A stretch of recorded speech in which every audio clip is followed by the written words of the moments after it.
Hello' মৰমৰ class 9ৰ বন্ধু বান্ধৱীসকল, আজি আমি আলোচনা কৰিম ক্লাছ 10ৰ 13 নম্বৰ চেপ্টাৰ পৃষ্ঠকালী আৰু আয়তনৰ যিবিলাক বহুত ইম্পৰ্টেণ্ট কুৱেশ্যন, সেইবিলাক কুৱেশ্যন আমি আলোচনা কৰিম আৰু সেইবিলাকৰ এনচাৰ আজি আমি এইখন ভিডিঅ'ত আলোচনা কৰিম। কেনেকৈ কৰিব লাগে, সহজ পদ্ধতি কেনেকুৱা ধৰণৰ কৰিব লাগে আৰু কেনেকৈ কৰিলে তোমাৰ মানে পৰীক্ষাৰ কাৰণে সহজ হ'ব আৰু ভাল মাৰ্ক মানে সম্পূৰ্ণ মাৰ্ক পাবা। তো ব'লা আজি এই ভিডিঅ'খন আমি আৰম্ভ কৰোঁ, বহুত হেল্পফুল হ'ব। তো ব'লা আজি ভিডিঅ'খন আমি আৰম্ভ কৰোঁ। প্ৰথমে অনুশীলনী 13.1 লৈ 13.1ৰ যিটো 1 নম্বৰ কুৱেশ্যন আছে যে প্ৰত্যেকৰে আয়তন 64 মিটাৰ কিউব বিশিষ্ট দুটা ঘনক মূৰে মূৰে সংযোগ কৰা হ'ল। চৌপাল বা আয়তীয় ঘনকৰ পৃষ্ঠকালি নিৰ্ণয় কৰা। ইয়াত চৌপাল কৈছে, চৌপাল আৰু আয়তীয় ঘনক দুটাৰ এটা দিব পৰীক্ষাত এক্সামত আহিলে। চৌপাল দিব বা আয়তীয় ঘনক দিব। চৌপাল মানে আয়তীয় ঘনক মানে চৌপাল, সেইটো জানি থবা। সেইটো পৃষ্ঠকালি নিৰ্ণয় কৰিব লাগে। কুৱেশ্যনত যিহেতু কৈছে যে দুটা ঘনক 64 মিটাৰ কিউব, সেই দুটা কি কৰিছে 64 মিটাৰ কিউব আয়তন বিশিষ্ট দুটা একেলগে কাষে কাষে সংযোগ কৰিছে। ইয়াত মই দেখাই দিছোঁ, এইটো এটা দুটা কি কৰিছে সংযোগ কৰিছে। এতিয়া কৈছে যে এতিয়া কেনেকৈ কৰিব লাগে সেইটো চোৱা। প্ৰথমে ঘনকৰ কাক আমাক দিয়া নাছিল, আমাক জাষ্ট দিছে যে ঘনকৰ আয়তন 64 মিটাৰ কিউব। এতিয়া আমি জানো যে কিউব মানে এটা বাহুৰ দৈৰ্ঘ্যক যদি তুমি কিউব কৰা তেনেহ'লে এইটোৰ আয়তন পাবা। তেনেহ'লে এটা বাহুৰ কিউব কৰা সমান ইকুৱেল টু 64 মিটাৰ কিউব। তেনেহ'লে কি হ'ব, কিউব ইকুৱেল টু 4 কিউব। তেনেহ'লে ইকুৱেল টু 4। 64ক যদি তুমি 4 × 4 × 4 কৰা তেনেহ'লে তুমি কিউব পাবা বা 64 পাবা। বা 4ক তুমি 4 তিনিবাৰ পূৰণ কৰিলে 64 পাবা, বা যদি 4ক কিউব কৰা তেনেহ'লে 64 পাবা। ইয়াতো কিউব আছে, ইয়াতো কিউব কেঞ্চেল যাব, ইকুৱেল টু 4। বাছ হৈ গ'ল, আমাৰ কাক ওলাল, মানে ঘনকৰ কাক যিটো 4 দিছোঁ সেইটো ওলাল। এতিয়া ঘনকৰ উচ্চতা এইটো, প্ৰস্থ এইটো, আৰু দিশটো কিমান হ'ব, ইমান। দিশটো মানে এইটো যে লৈ আছোঁ, এইটো আয়তীয় ঘনক কৈছোঁ মানে কি, দুটা একলগ কৰি যিটো সম্পূৰ্ণ হৈছে সেইটোৰ মানে আমি লৈ আছোঁ। সেইটোৰ উচ্চতা কিমান, উচ্চতা এইটো 4, আৰু প্ৰস্থ মানে এইটো মানে কিমান মোটা, সেইটো হ'ল প্ৰস্থ 4 মিটাৰ, আৰু দিশ হ'ব কিমান, এইটো আৰু এইটো মানে এইটো সম্পূৰ্ণটো 8 মিটাৰ। এতেকে আয়তীয় ঘনকৰ চৌপাল বা পৃষ্ঠকালি হ'ব 2 × formula direct 2 × LB + BH + HL। ইয়াত দিশ বুজাইছে, বি ইয়াত প্ৰস্থ বুজাইছে, আৰু এইচ ইয়াত উচ্চতা বুজাইছে, আৰু 2 এটা ফৰ্মুলা 2 সেইটো হ'ল আয়তীয় ঘনকৰ পৃষ্ঠকালি। এইটো বহাই দিবা পাই যাবা। আৰু সেইটো পৃষ্ঠকালি ওলালে মিটাৰ স্কুৱেৰ, এককৰ ওপৰত স্কুৱেৰ দিব লাগে, বাছ। আৰু ইয়াত লিখি দিছোঁ যে চৌপাল ইকুৱেল টু আয়তীয় ঘনক দুটা সংযোগ কৰা ঘনক, সেইটোৱে বাছ। এইখিনি আছিল 1 নম্বৰ অংক। এতিয়া আমি আহোঁ তাৰ পিছত যিটো নেক্সট ইম্পৰ্টেণ্ট সেইটো লৈ 2 নম্বৰ কুৱেশ্যন। সেইটো হ'ল যে 2 নম্বৰ নহয়, মানে 13.1ৰ 3 নম্বৰটো, এটা পুতলা একে ব্যাসাৰ্ধযুক্ত এটা অৰ্ধগোলকৰ ওপৰত 3.5 চেণ্টিমিটাৰ ব্যাসাৰ্ধযুক্ত দুটা শংকুৰে গঠিত। পুতলাটোৰ মুঠ উচ্চতা হ'ল 15.5 চেণ্টিমিটাৰ। পুতলাটোৰ মুঠ পৃষ্ঠকালি ওলোৱা হৈছে। কি যে এটা পুতলা একে ব্যাসাৰ্ধযুক্ত এটা অৰ্ধগোলকৰ ওপৰত 3.5 ব্যাসাৰ্ধযুক্ত শংকুৰে গঠিত। পুতলাটোৰ মুঠ উচ্চতা ইমান, আৰু পুতলাটোৰ পৃষ্ঠকালি ওলাব লাগে। এতিয়া এইটো অংক কেনেকৈ কৰিবা চোৱা, এইটো বহুত ইম্পৰ্টেণ্ট। তোমাক যিহেতু কৈছে যে মানে পুতলাটো যে বনাইছে সেইটো হ'ল যে এটা অৰ্ধগোলক লৈছে, এই অৰ্ধগোলকৰ ওপৰত এটা কি ৰাখিছে, শংকু ৰাখিছে, আৰু এই সম্পূৰ্ণটোক কৈছে পুতলা। অৰ্ধগোলক এইখিনি আৰু শংকুটো এইটো, এই দুটা মিলি কৈছে পুতলা।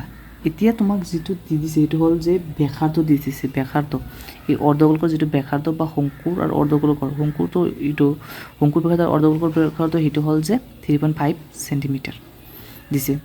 আৰু পুতলাটোৰ মুঠ উচ্চতা দিছে 15.5। যদি তুমি 15.5ৰ পৰা এই অৰ্ধগোলকৰ এইটোতো ব্যাসাৰ্ধ, ইয়াত যদি 3.5 বাদ দিয়া তেনেহ'লে শংকুটোৰ উচ্চতা পাবা।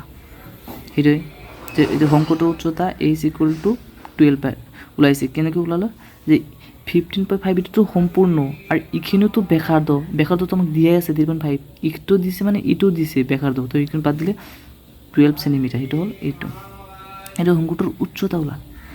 এইটো শংকুটোৰ উচ্চতা যদি কৈছোঁ মানে এইটো কি লম্ব উচ্চতা মানে ইয়াৰ পৰা ইখিনি আৰু এটা আছে হেলনীয়া উচ্চতা সেইটো হ'ল যে ইয়াৰ পৰা ইটো হ'ল হেলনীয়া উচ্চতা আৰু হেলনীয়া উচ্চতাৰ দৈৰ্ঘ্য আমি ওলাই লৈছোঁ এইটো হ'ল যে √r² প্লাছ স্কুৱেৰ r এইটো ব্যাসাৰ্ধ 3.5 স্কুৱেৰ এইচটো হ'ল পাৰপেণ্ডিকুলাৰ যিটো উচ্চতা সেইটো হ'ল 12 সেন্টিমিটাৰ এইটো ওলালে তুমি পাবা 15.5 সেন্টিমিটাৰ এইটো হ'ল হেলনীয়া দৈৰ্ঘ্য মিল এতিয়া তোমাক কৈছে যে এইটো যে বনাইছে সেইটোৰ সম্পূৰ্ণ পৃষ্ঠকালি তেনেহ'লে কি শংকুৰ যিটো পৃষ্ঠকালি আছে সেইটো ওলাব লাগিব আৰু অৰ্ধগোলকৰ পৃষ্ঠকালি ওলাব লাগে তেনেহ'লে সেই দুটা যোগ কৰিলে তোমাৰ সম্পূৰ্ণটোৰ পৃষ্ঠকালি পাবা তেনেহ'লে শংকুৰ যিটো পৃষ্ঠকালি প্লাছ অৰ্ধগোলকৰ পৃষ্ঠকালি শংকুৰ বক্ৰ পৃষ্ঠকালি হ'ব πr/l ফৰ্মুলা আৰু অৰ্ধগোলকৰ বক্ৰ পৃষ্ঠকালি শংকুৰ বক্ৰ পৃষ্ঠকালি মানে কি এই চাৰিওফালে যেটা বাউণ্ডাৰী কৰিছে এইটো মানে ইয়াৰ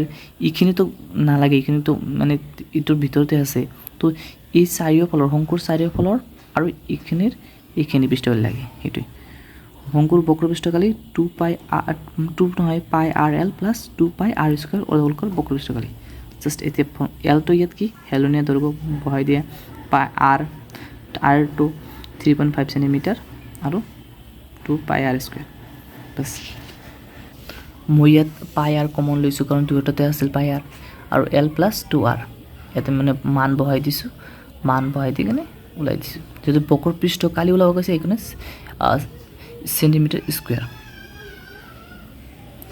আৰু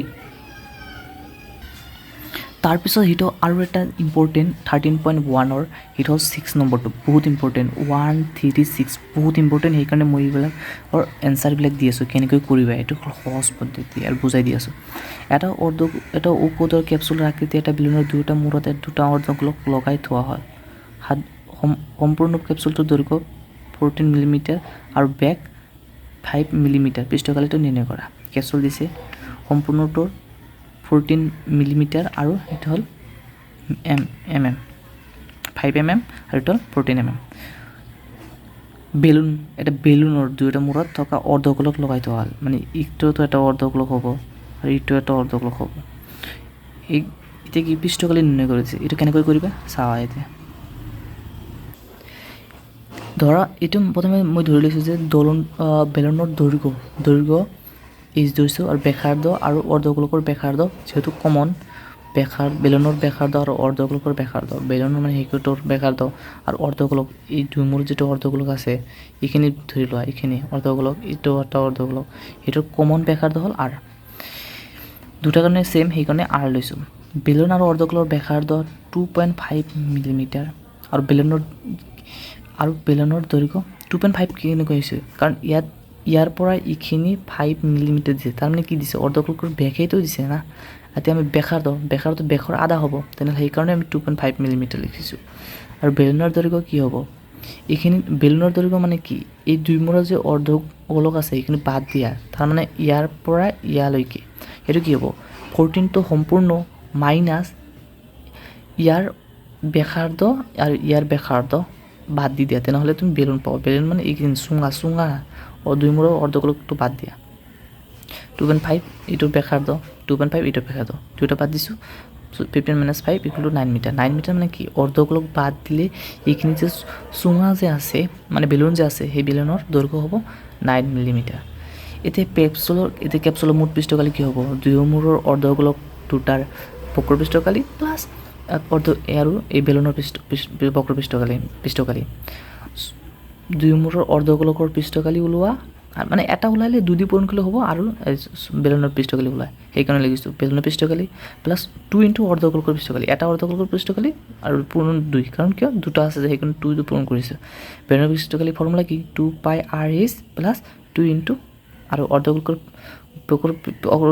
পৃষ্ঠকালি πr² জাষ্ট ইয়াৰ পৰা কমন লৈছোঁ 2πr কমন লৈছোঁ ইয়াত h থাকিল ইয়াত 2 × r থাকিল বাছ এতিয়া বহাই দিছোঁ ক্যালকুলেশন কৰিবা এইখিনি আৰু পাই যাবা 220 মিলিমিটাৰ স্কুৱেৰ এই তিনিটা খুবেই ইম্পৰ্টেণ্ট কেনেকৈ কৰিব লাগে মই সহজ ভাষাৰে বুজাই দিছোঁ ভাল লাগে লাইক কমেণ্ট আৰু ছাবস্ক্ৰাইব কৰিবলৈ নাপাহৰিবা ইয়াৰ পিছত 13.2 কেইটা যিমানকেইটা ইম্পৰ্টেণ্ট আছে সেইকেইটা দিম তো আজিৰ কাৰণে এইখিনি লগ পাম নেক্সট পাৰ্টত